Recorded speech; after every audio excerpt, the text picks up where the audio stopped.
ॐ गणपतये नमः। ॐ गणपतये नमः।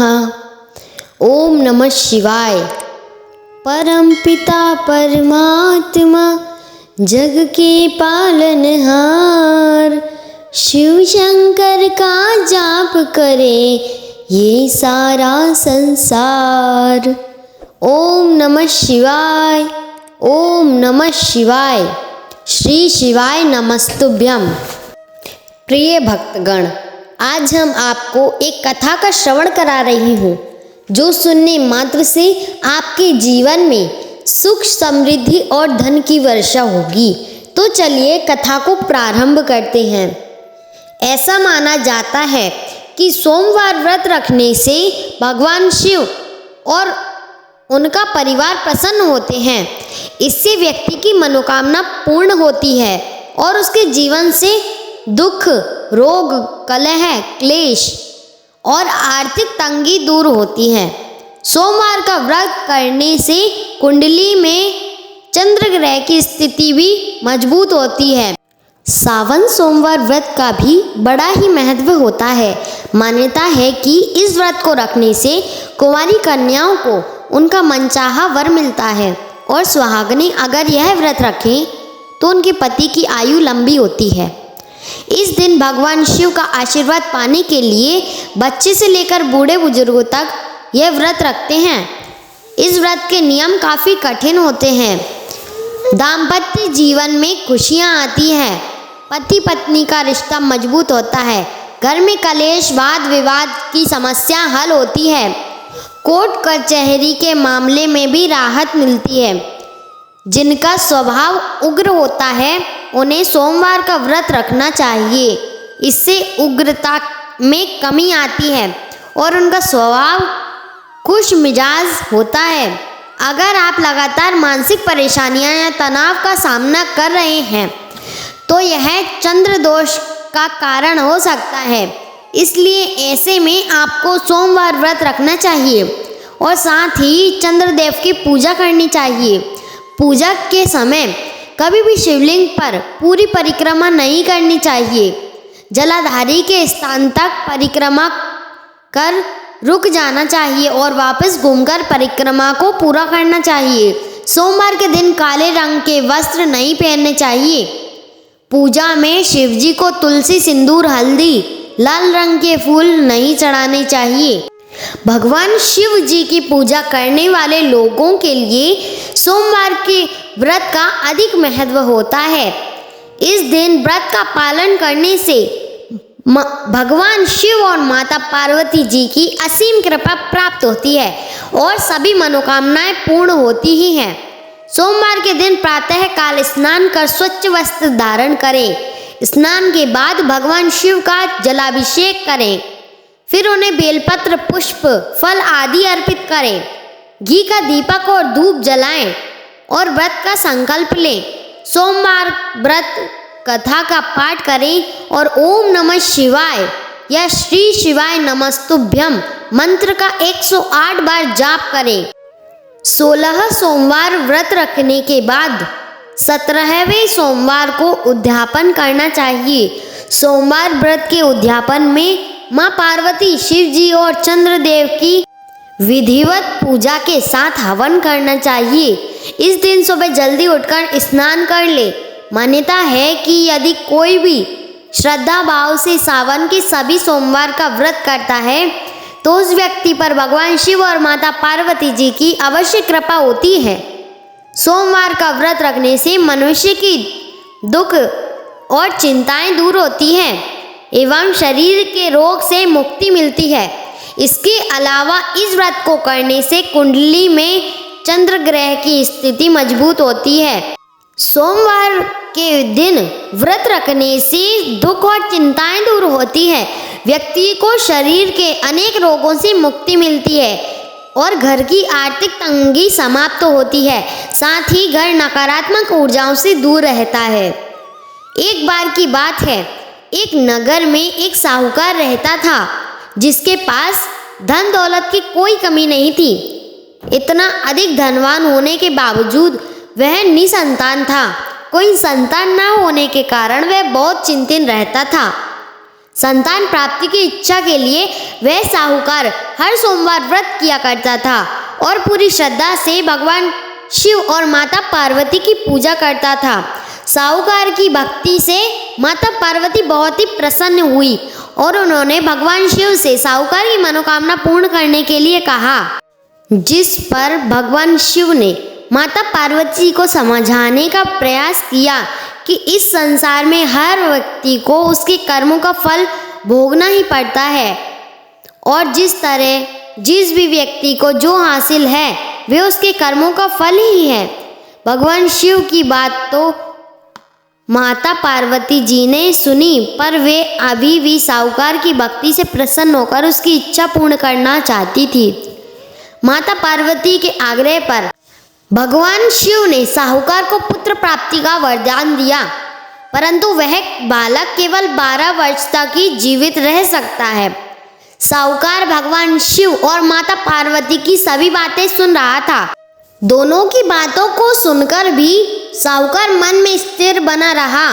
उसे न तो इस बात की प्रसन्नता हुई और न ही इस बात का कोई दुख हुआ।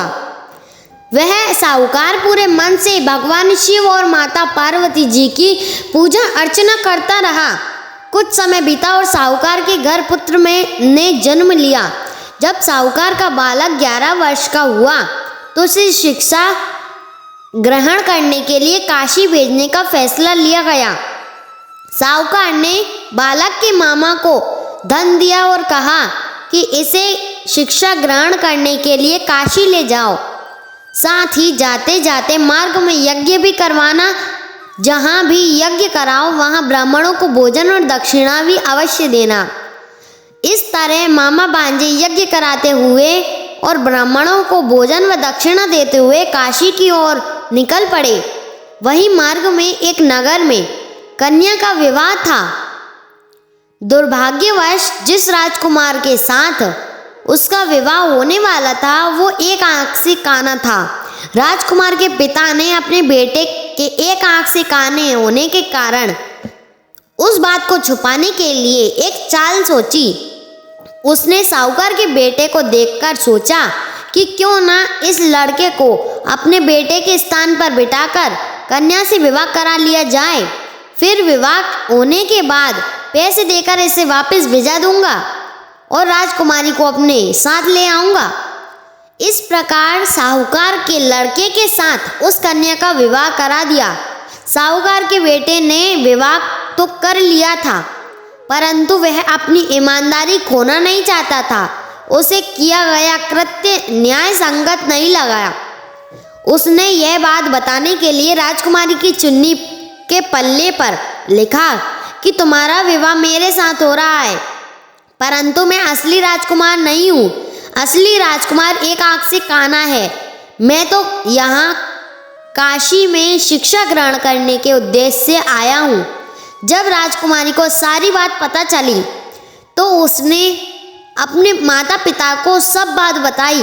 अपनी पुत्री की बात सुनकर राजा ने अपनी बेटी को विदा नहीं किया और भारत वापस लौट गई। वहीं शिक्षा के लिए जा रहे मामा भांजे काशी में पहुँचे तो पहुँचते ही उन्होंने फिर से यज्ञ किया। जिस दिन यज्ञ था उसी दिन लड़के की आयु 12 वर्ष की होनी थी। इस पर लड़के ने अपने मामा से कहा कि वह अस्वस्थ महसूस कर रहा है। मामा ने भांजे को जाकर सोने के लिए कहा। भगवान शिव के वरदानुसार सोते ही बालक के प्राण निकल गए। मामा ने मृत भांजे को देखकर विलाप करना शुरू किया। संयोग की बात थी कि उसी समय शिव जी और माता पार्वती वहाँ से गुजर रहे थे।